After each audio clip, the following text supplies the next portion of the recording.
Asterisk. That's my seat. $K off. Asterisk. Asterisk. Her words cracked through the cabin like turbulence hitting metal. Passengers froze mid-sip, mid-scroll, mid-conversation. The woman in cream sat firm, sunglasses still on, her Louis Vuitton bag sprawling over the armrest as if it were a crown. Marcus Carter didn't flinch. He stood in the aisle, boarding pass in one hand, Idaho in the other. Hoodie gray, jeans clean but simple. He looked nothing like the billion-dollar CEO he was. That was deliberate. Today wasn't about image, it was about truth. Gasps flickered down the rows. Some passengers glanced away, pretending not to hear. Others leaned in, hungry for conflict. And in row 5, a young woman raised her phone, recording silently. The lens caught everything. The sneer, the entitlement, the clash about to erupt. Marcus spoke evenly. This is seat 3 amperes. My ticket says 3 amperes. He held it out for anyone to see. The barcode glowed crisp, undeniable. But the woman only laughed, sharp and dismissive. Not for you, she hissed. People like you don't fly up here. The cabin thickened. Even the hum of the engines seemed to fade. Before we continue, where are you watching from? Drop your city or country in the comments below. And if you believe in dignity and justice, hit like and subscribe. These stories spark change, and we're glad you're here. Now, back to Marcus. He breathed slow, eyes calm, posture unshaken. Years ago, at 25, he'd been told the same thing at a boarding gate in Atlanta. Back then he was broke, hustling to pay rent, clutching a discount ticket. The gate agent had smirked. Not the image we're looking for. He had walked onto that plane anyway, swallowing the shame. 2 decades later, the faces were different. The words were the same. The aisle felt narrower, the passengers closer. A man in a navy blazer muttered, "Just move, don't make trouble." A college kid whispered, "This is messed up." Contradicting currents swirled in the air. Marcus held his ground. He didn't raise his voice, didn't curse back. His silence worked like a mirror reflecting the ugliness without absorbing it. The woman leaned forward now, her voice dripping condescension. "Sweetheart, economy is that way. Try row 23. She pointed without looking.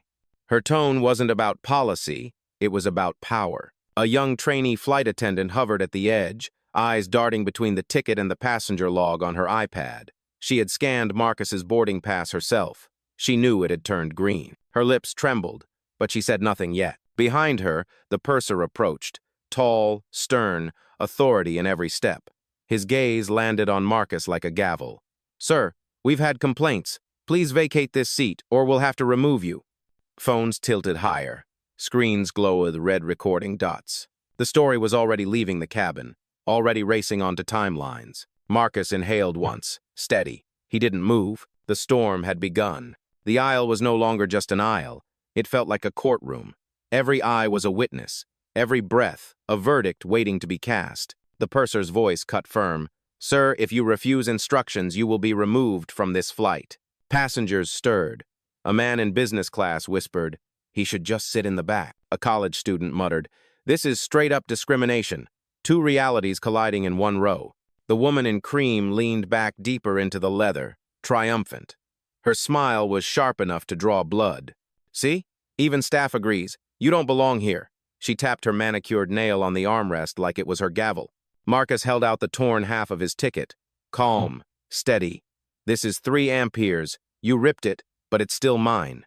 His voice didn't rise. That made it louder than any shout. The trainee flight attendant shifted her weight, torn between silence and conscience. She whispered to herself, "It scanned green. I saw it. I know it's real." But her voice died before it reached the aisle. 2 rows back, a passenger lifted his phone higher, the red light blinking like an accusation. He whispered into the mic, "They're kicking a man out of his own seat. The internet was about to board this flight before it even took off." The purser snapped again. "Last warning, sir. Move." His tone wasn't caution, it was threat. Marcus blinked slowly. Inside, a memory replayed. 15 years earlier, Chicago O'Hare. He had upgraded to business with his first bonus check. A gate agent eyed his hoodie, frowned, and said, "Sir, this section is reserved for premium travelers." He'd sat down anyway. The flight attendant had called security. He'd walked off the plane humiliated. That sting lived under his skin, a scar invisible but permanent. And here it was again, same tone, different uniforms. The woman in cream leaned forward, her perfume sharp, her words sharper. "Don't make them call the cops. Take your hoodie and go to coach where you belong." A murmur rippled through the rows. A teenager whispered to his mother, "But his ID was right there." She hushed him, afraid of the tension stretching across the cabin. Marcus didn't move. He didn't need to. His stillness pressed heavier than her insults. Then a new voice cracked the silence, timid but audible. I scanned it. Heads turned. The trainee flight attendant's hands shook as she clutched her iPad. His ticket was valid. It lit green. Gasps scattered. The woman in cream snapped back instantly, venom in her voice. "Don't you dare take his side. He's lying. They always lie." But the cabin had shifted. Passengers who had been silent now leaned in, eyes narrowed, breaths sharp. Doubt was spreading, doubt not about Marcus, but about her. The purser's jaw clenched. He raised a hand toward the intercom. "Security will meet us at the gate. Sir, remain standing." The aisle thickened with silence, a silence more dangerous than shouting. Marcus stayed rooted, calm, his voice level. "You called me out of place, but the only thing out of place right now is the truth." The storm was building, and it was no longer just his. The purser hadn't moved yet, but his presence weighed on the aisle like a locked door. Passengers felt it. The tension wasn't air anymore, it was wire, pulled tight and ready to snap. The woman in cream leaned forward suddenly, fast enough that her sunglasses slid down her nose. Her manicured hand darted out, snatching the torn ticket stub from Marcus's grip. Before anyone could react, she ripped it clean in half, the sound sharp as cloth, tearing in a quiet church. "Men like you can't afford first class," she hissed, her voice pitched for the audience she knew was watching. "This is where real clients sit." She flicked the pieces onto the floor like ash. A gasp rolled through the cabin.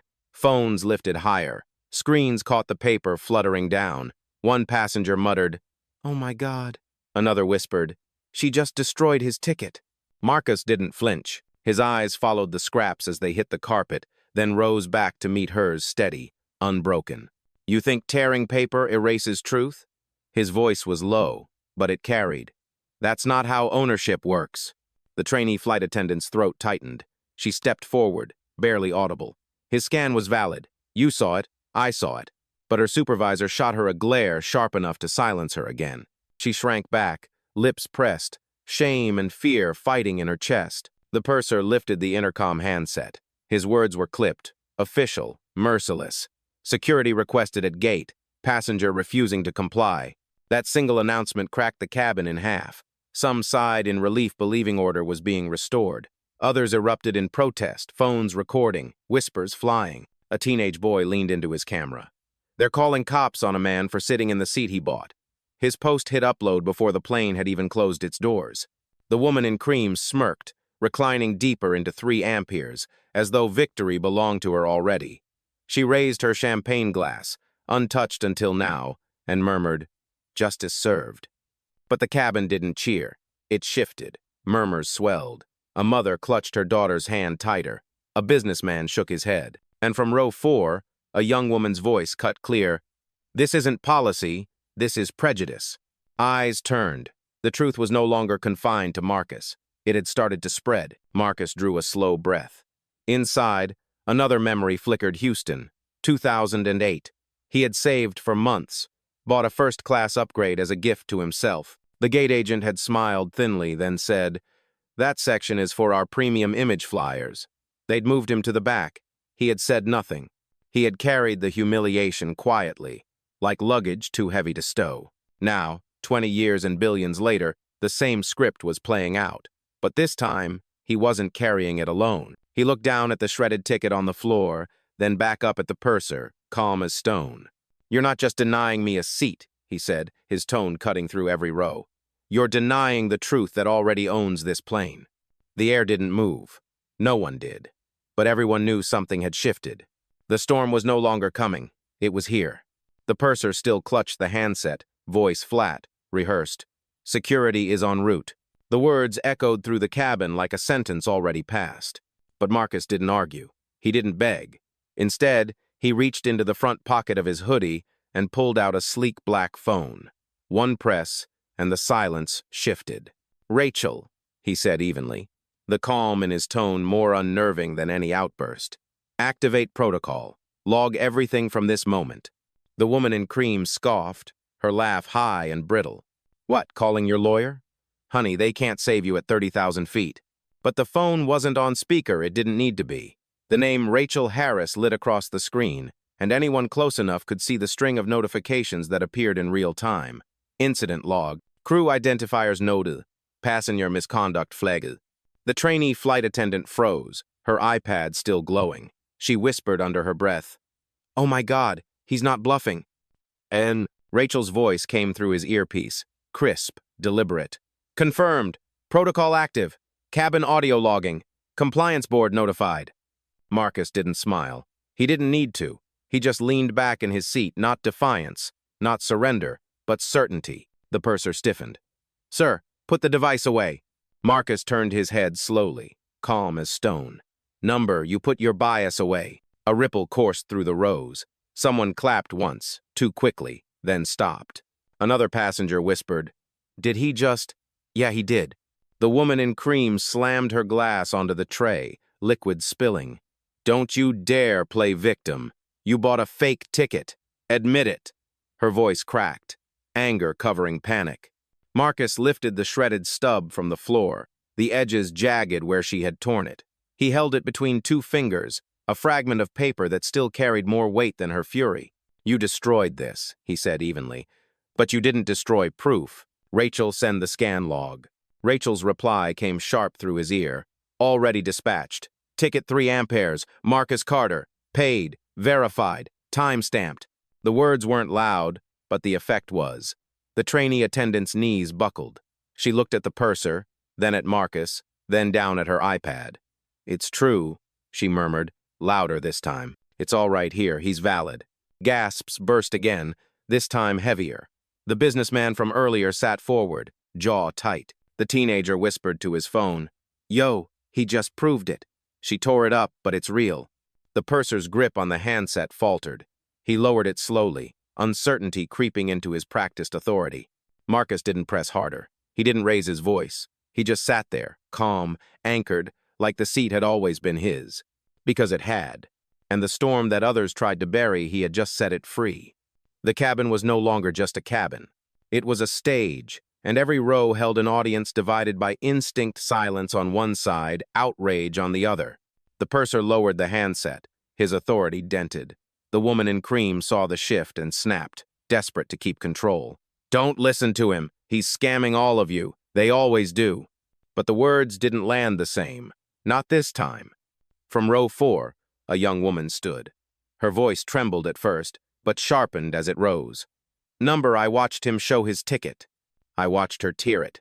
This isn't about policy, this is about prejudice." Phones swung toward her. The red recording lights multiplied. The businessman in 2C leaned forward, his voice low but firm. "She's right.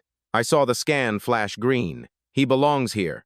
A ripple surged down the aisle agreement, murmurs, heads nodding, but resistance remained. A man across the row muttered, "Doesn't matter. Rules are rules." His neighbor turned, eyes hard. "Rules or excuses?"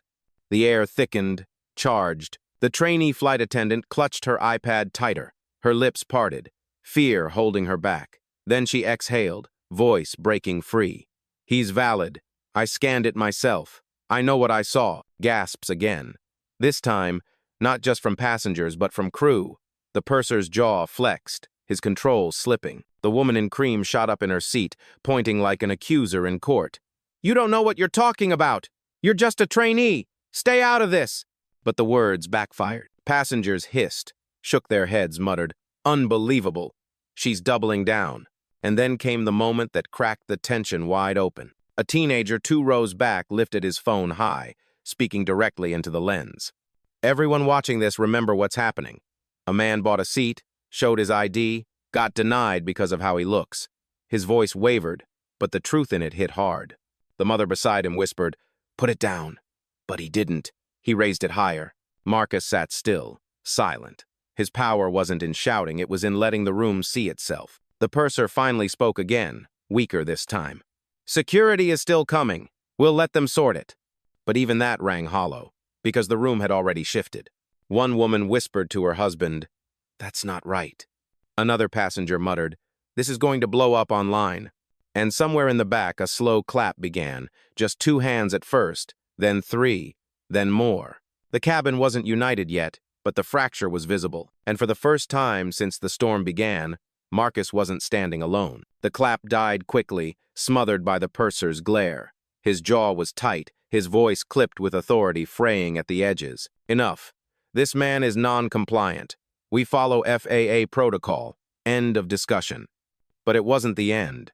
The passengers knew it, the room knew it, and Marcus, still seated, knew it best of all. The woman in cream leaned forward again, venom sharp. "Why are we wasting time? He's a fraud. People like him sneak into places they don't belong. Call the police. Do it now." Her voice wasn't a request. It was a command, aimed to sound like law. The purser nodded at the senior attendant near the galley. "Make the call." The attendant grabbed the handset, words slicing through the intercom. "We have a passenger suspected of fraud in first class. Security requested at gate. M2. The words echoed, heavier than the roar of engines outside. Fraud. That single word painted Marcus as criminal before anyone could prove otherwise. Gasps scattered. A businessman shook his head. A mother clutched her child tighter. The teenager recording whispered into his mic, "They just called him a fraud. He hasn't done anything." The trainee attendant froze, panic clawing at her throat. She wanted to speak again, to shout the truth, but the weight of hierarchy pinned her down. Her lips trembled, and silence won for the moment. The woman in cream smirked, lifting her chin. Finally, someone's taking action. She adjusted her sunglasses like a victor posing for the cameras. But Marcus didn't move, didn't flinch. His silence worked like a mirror, forcing the ugliness back on those who spilled it. Then the purser stepped closer, lowering his voice as though intimidation could erase doubt. "Listen, sir, get up now, or you'll be dragged out. You're humiliating yourself." Marcus turned his head slowly, his calm sharper than anger. "The only humiliation here is yours." The words rippled. Passengers stirred, some muttering, "He's right," others whispering, "Careful, man." But the tide had shifted again, uncertainty leaking into authority. The attendant on the phone stiffened. "Security will meet us on arrival. They'll remove him." The woman in cream clapped once, smug. "Good. Maybe then we can finally fly in peace." But peace wasn't what the cabin felt. It was electricity, buzzing, unbearable. People leaned forward in their seats, phones high, eyes wide, and Marcus, calm, steady, unmoved, let it all unfold, because he knew the truth was already on its way. The intercom clicked off, but its echo lingered like a bruise. The word fraud hung in the air, staining everything it touched. Marcus remained seated, hands folded, face calm. He looked less like a man under suspicion and more like a judge waiting for the courtroom to catch up. That calmness unsettled the crew more than any outburst could have. The purser barked, "Hand over your bag, now." Marcus didn't move, so the senior attendant reached without permission, yanking his carry-on from the overhead bin and dropping it into the aisle. The thud reverberated down the rows. Gasps erupted. A woman clapped her hand over her mouth. A teenager muttered into his phone, "They just threw his bag like trash." Marcus's gaze narrowed, his voice still low. "Touch my property again, and you'll answer to more than passengers." But the warning didn't land. The woman in cream leaned forward, her smirk growing. "Search it. You'll find nothing but lies. Men like him always steal." The purser unzipped the bag. Papers, a tablet, a slim leather case spilled into view. The act wasn't procedure, it was humiliation dressed as protocol. The trainee attendant flinched, her voice breaking out despite herself. "Stop! That's not allowed." "He hasn't done anything wrong." The purser shot her a glare sharp enough to cut. "One more word and you're done here." Silence collapsed around her, but the damage was done. The cabin had heard her. Witnesses, proof that even staff knew this had gone too far. Then came the sound that split the air. Heavy footsteps down the aisle. A man in Navy uniform, badge stitched above his chest, Horizon Security. He moved with practiced authority, radio crackling at his belt. "What's the situation?" he asked flatly. The purser wasted no time. Suspected fraud, refusing orders, escalating with devices. The security officer's eyes fell on Marcus, still seated, hands calmly resting on his knees. Sir, stand up. Marcus didn't move. Sir, this is your final warning. Stand up or I'll remove you by force. The officer's hand hovered near Marcus's shoulder. The entire cabin held its breath. Phones tilted higher. The red dots multiplied. A teenager whispered into his mic, "This is it. They're about to drag him." And then the officer's fingers brushed Marcus's arm. Just a touch, but enough to cross the line. Marcus's voice cut through the air, sharp as steel.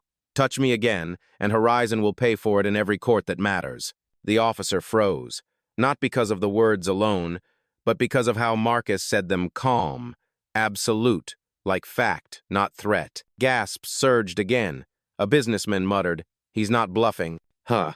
The woman in cream hissed, "He's stalling. Get him out already." But for the first time, the crew's confidence wavered, because this wasn't just a passenger anymore. This was someone they couldn't quite name but could no longer dismiss.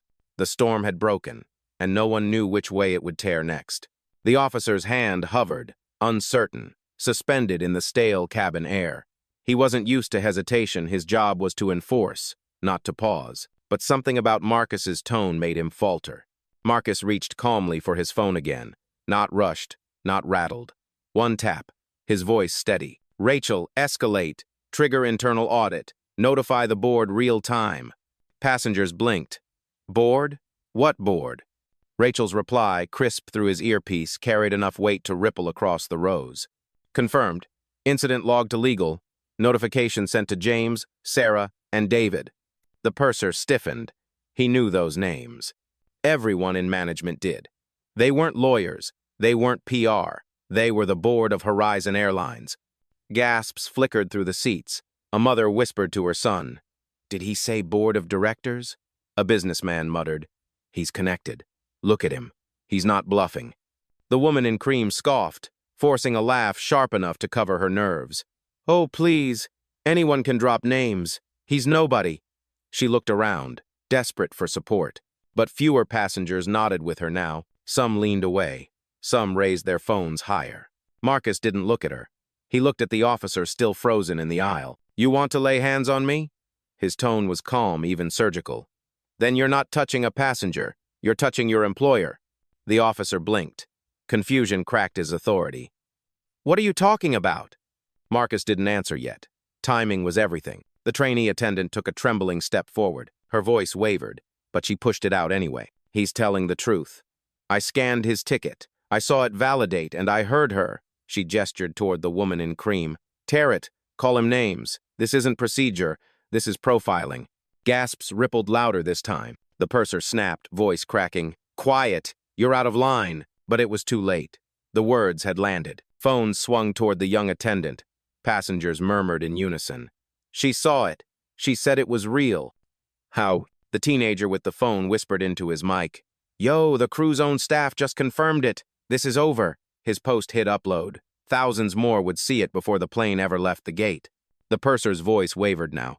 "Sir, just cooperate. We'll sort this later." Marcus leaned back, unshaken. He spoke not to the purser, not to the officer, but to the cabin. "They've called me a fraud. They've torn my property. They've touched what wasn't theirs. All because of how I look. You've all seen it. You've all heard it. And so has the board." The cabin wasn't quiet anymore. It was charged an electric storm of whispers, camera shutters, and disbelief turning into anger. The woman in cream's smirk faltered.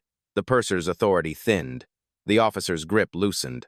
And Marcus, calm, steady, inevitable, sat anchored in the very seat they tried to erase him from. The storm was no longer against him.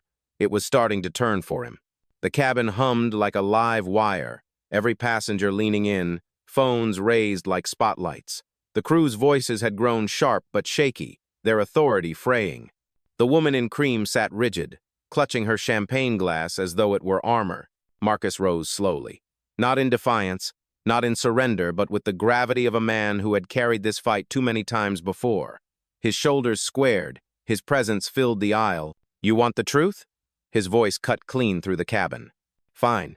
My name is Marcus Carter. I am the CEO of Horizon Airlines. And this," he gestured to the cabin, "the crew, the very walls, is my company." The silence that followed was heavier than any shout. Then gasps, like a wave breaking across the rows. Phones tilted higher. Passengers murmured, "Did he just?" Wait, Marcus Carter, the airline owner? A businessman covered his mouth, whispering, "He's not bluffing. I've seen his name on the board reports." The purser's face drained of color. His hand slipped from the handset. The officer blinked, stepping back half a pace. And the woman in cream froze, her smirk collapsing into wide-eyed shock. Marcus didn't gloat. He didn't shout. He simply looked at them all, calm as stone. "You denied me a seat I paid for. But the real mistake was assuming I didn't belong in the very airline I built." The words cracked the cabin open. Applause burst from row 4. A woman clapped furiously, muttering, "That's justice." The teenager whispered into his mic, "Yo, he's the owner. He just said it. This is insane." His live stream exploded with comments. The trainee attendant's chest rose with relief. Tears welled in her eyes as she whispered, "I knew it. I knew he wasn't lying." The purser stammered, searching for words. "Mr. Carter, we weren't aware." Marcus cut him clean, his tone razor sharp. "You weren't supposed to be aware. That's the point. You treated me exactly as you always do, and that's why I came here to see it for myself." Passengers nodded, murmuring agreement. Someone in the back called out, "Exposed." Another said, "We've all seen it now." The woman in cream shook her head, her voice cracking. No, you're making this up. You're just bluffing." But her words rang hollow, drowned by the tide already against her.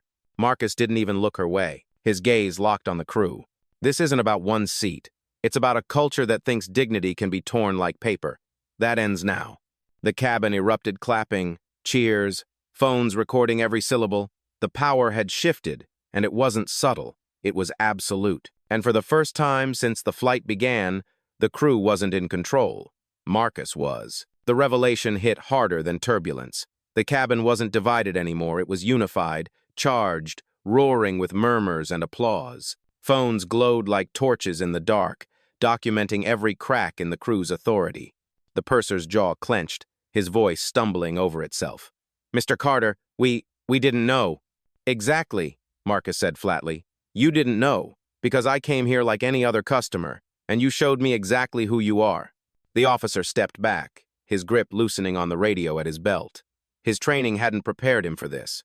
A passenger who was also the employer. His eyes darted to the nearest camera lens, aware now that every second was evidence. The trainee attendant stood taller, her voice trembling but certain. "He told you from the start. His scan was valid. You ignored it. You ignored me." Her words carried down the aisle like a verdict. Gasps, then applause. A businessman shook his head in disgust. "Shameful," a mother whispered to her daughter. "Remember this. Never stay silent when the truth is right there." The woman in cream's face had gone pale, her hands gripping the armrest like it could anchor her to power that was already gone. Her voice cracked. He tricked us. He must have..." But no one believed her anymore. Not one passenger looked her way. Her performance had collapsed, her stage gone. Marcus turned his gaze toward the crew, calm but cutting. "Every second you doubled down, you dug deeper, tearing tickets, calling me a fraud, threatening force. That's not procedure, that's prejudice." The words landed like hammers. The purser's lips pressed shut, eyes wide, his authority disintegrating in real time. The senior attendant looked down, shame burning her cheeks.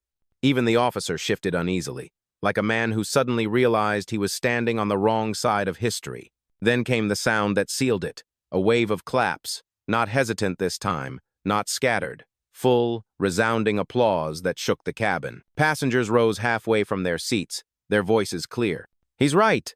This is justice. About time someone called it out." The purser tried to quiet them, his voice cracking, "Please remain seated." But the crowd drowned him out. The cabin had flipped, and no order could reverse it. The trainee attendant wiped her eyes, finally standing without fear. "Mr. Carter belongs here, and you all know it." Marcus stayed steady, not basking in the moment, not smiling. His calm was heavier than cheers, sharper than shame, because this wasn't about winning applause. It was about exposing the truth and letting the guilty crumble under its weight. The storm had broken fully, and the crew was drowning in it. The applause settled into a charged silence, every passenger waiting, breath caught between outrage and anticipation. Marcus stood in the aisle, steady as stone, the storm circling him but never touching him. He lifted his phone again. One word. Rachel. Her voice came through, crisp, amplified by the quiet around it. Standing by. Marcus's eyes never left the crew. Effective immediately. Suspend this purser, senior attendant, and any staff who participated in this incident. Freeze their access. Log everything for legal. A collective gasp rippled down the rows. Passengers leaned forward, phones raised higher. This wasn't anger. This was justice in motion. The purser blinked, his face draining of color. You can't. His protest choked on itself as his ID badge buzzed red, the small LED strip flashing access denied. His tablet screen went black. The senior attendant gasped, clutching her own badge as it vibrated, then died. Her iPad blinked the same red message. Credentials revoked. The officer stepped back, eyes darting. He wasn't fired, but he knew he was watching his chain of command collapse in real time. Passengers erupted, some cheering, some gasping, all filming. A businessman shook his head, muttering, "I've never seen anything like this." A teenager whispered into his mic, "He just shut them down. Live, in front of everyone." The woman in cream sat frozen, her lips parted but silent. Her power had evaporated, leaving her exposed in the very seat she had stolen. Marcus's tone didn't rise, but it carried more weight than thunder. "You called me a fraud in my own airline. You treated me as less than human in front of the very customers who keep this company alive. And now," he gestured toward their dark screens, their dead badges, "you have nothing left." The trainee attendant pressed a hand to her chest, breath unsteady. Relief flickered across her face. She whispered, "It's over. Finally." The purser stammered, still clinging to the last threads of authority. "Mr. Carter, please, reconsider." But Marcus cut him clean. "No, I don't reconsider dignity. I don't reconsider justice." Applause burst again, louder this time, rolling through the cabin like a wave of thunder. Passengers clapped, some stood, voices rising in solidarity. That's what power looks like. Accountability at last. This is history. The crew who once commanded the cabin now stood hollow, stripped of authority, their downfall unfolding under the bright glow of 100 recording phones. And Marcus, calm and unmoved, had not raised his voice once, because true power didn't need volume. It only needed truth. The cabin was no longer chaos. It was courtroom silence, the kind that follows a verdict too heavy to argue with. Crew stripped of power. Passengers united in witness. And in the center, Marcus Carter, calm, steady, the quiet storm that had rewritten the flight. He lowered his phone, tucking it away as if the execution of justice required no more effort than a breath. His eyes swept the rows, not angry, not smug, just resolute. "You've all seen it," he said, voice even carrying to the farthest seat. "A man buys a ticket. He presents ID. He follows every rule. And still he is denied, mocked, accused, and nearly dragged away. Why? Because his face, his clothes, his skin didn't fit someone's picture of first class."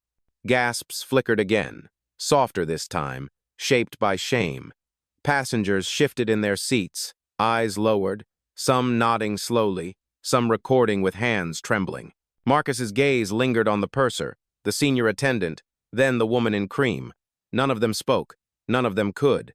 Their silence was confession. He continued, voice steady as a gavel. "Dignity is not a privilege. It is not given by uniforms or policies or assumptions. It is the starting point, the minimum. And today, you proved what happens when you strip it away."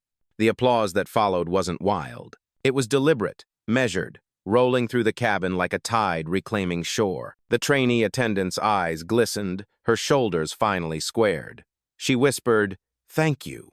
Though Marcus never looked her way, he didn't need thanks. His eyes swept the passengers once more.